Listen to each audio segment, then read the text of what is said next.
Skilling industry, as you know, is a fairly young industry compared to many others. But it is. I'm very happy to see the industry maturing in the recent years. There is a better governance, a better focus on impact that I see across the industry. Clarity in terms of how do you measure impact? How do you distinguish between a program that is successful and a program that is not, is something that is now a commonplace, a common practice across the industry. So happy to see the industry maturing itself. If you look at the last decade, the industry has gone through various phases of evolution. COVID accelerated the adoption of technology, accelerated the adoption of blended learning models in the skilling industry. Today, these models are more prevalent, more existent across many players, and we as well have many programs that use technology fairly well. So that's the second change that I have seen in the more recent years. Third, when we started about 8-9 years ago, we always had a good focus on holistic development of the learners that come to us. Holistic development that includes the domain skills as well as life skills that we believe are equally important to make a career. I see a far wider acceptance of this fact, far wider acceptance of the importance of life skills, the importance of holistic development towards shaping careers, not just enabling the first job. I think that this shift, this change will also go a long way in skilling industry, actually delivering wider and long-term impact to the communities that it works with. The last change that I do want to acknowledge and speak about is also the fact that policy that changes that we see now are very heartening and encouraging. I have a lot of hope on the way academic bank of credits will enable upward and horizontal mobility of the learners into formal education. Skilling courses or certification courses have been sort of informal education after someone who drops out. But with the new policy changes, the new education policy that is coming in place, it provides an opportunity for the learners to move into formal education, to get a diploma or a degree after completing their certification course, which is a good move in terms of policy. And I hope that it gets implemented fairly soon and in a manner that it becomes easy for many young people from India to take advantage of.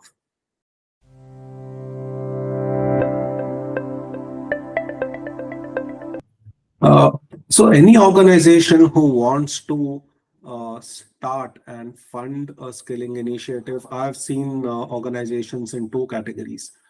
One who want to contribute to a program that is already designed and already in place, a program that is already active. They just want to support it. And second, there are organizations who want to actually design a program for communities that they really want to work in, or for sectors that they are present in. So if you're the former, where you're just supporting a program that is already in place, I think the clarity of impact and how do you want to measure with a successful program is extremely critical. So that goes without saying, and that's true for any CSR program that an organization wants to look at. But if you are the latter, where you are shaping or designing a new program for specific communities or specific sector, I think there are a couple of things that are very critical. One is definitely the fact that there is an opportunity for an organization to participate across the value chain in terms of shaping the representing the industry that you come from, and there are subject matter experts within the organization who can participate, who can volunteer their time to actually shape the content and also design the labs and design the intervention itself. But also participate in the latter part of the value chain in guest lectures, as well as in providing the learners with on-the-job training and placement. So you are participating in not just funding a CSR initiative, but also designing, shaping, volunteering the expert's time, and also providing opportunities for someone to or for the learners to actually get an exposure to the industry. And that makes a program a lot more meaningful for the organization rather than just a vehicle for achieving compliance to the CSR norms. But I would request organizations to not look at it from a short-term standpoint. Any meaningful change that you want to deliver takes time, and that's true even for skill development programs. If you're just supporting a program that is already designed, you can definitely look at short-term or 6 months, 8 months involvement. But if you are creating a new program, you need to be committed for 2 to 3 years at the bare minimum for the program to shape, mature, and deliver the impact that you're designing for. I think those are two recommendations that I definitely have. The third thing, which also goes without saying, and it's true for most CSR program, is that there is cost for quality and there is cost for complexity of a skill. If you're skilling for someone to be the last mile delivery agent for a e-commerce company or for a platform, as opposed to you're skilling someone to become a chef or an electrician, these are two completely different complexities or ends of complexities, and the latter does take a lot of effort and cost as opposed to the former. And there is cost to quality. So if you want to do quality interventions for skilling and focus on holistic development of the youth, as opposed to just enabling the first job, I think there is a stark difference in the two approaches, and there is a difference of cost. So you when you're designing programs, I think you need to make that choice as well.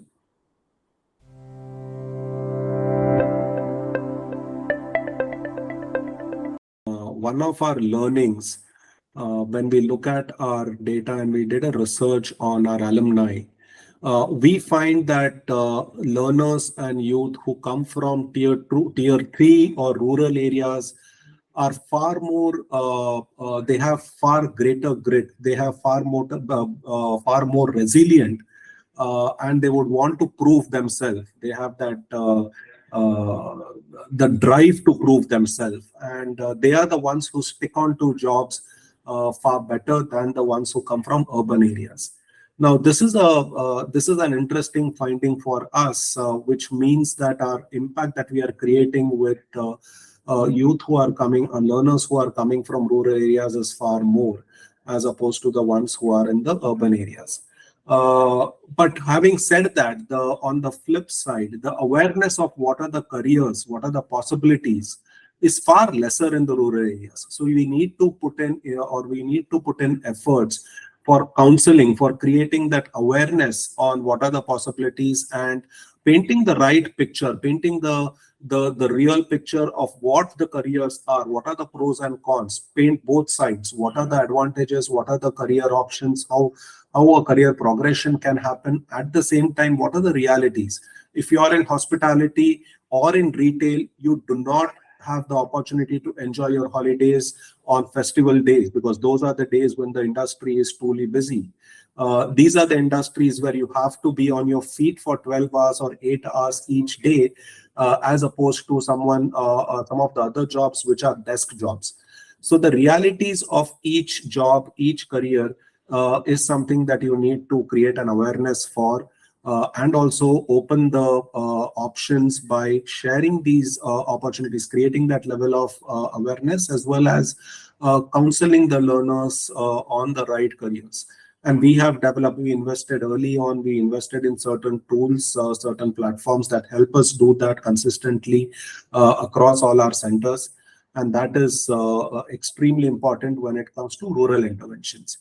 The second thing that we also found is a lot of rural learners or learners who come from rural areas, after working for 3-4 years, they go back to the rural areas to start a small business or to set up something of their own. Nearly 25-26% of learners, especially who are trained in technical skills, actually go back home and start something of their own, be it electricians, be it refrigeration and AC technicians, auto technicians.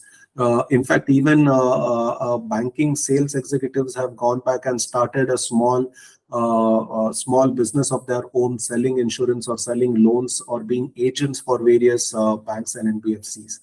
So this is also a very a welcome change or a welcome observation that is there, which means that when we are designing for rural youth, it is important to also impart entrepreneurial skills. It is important to also include that entrepreneurial mindset and entrepreneurial skills into the interventions.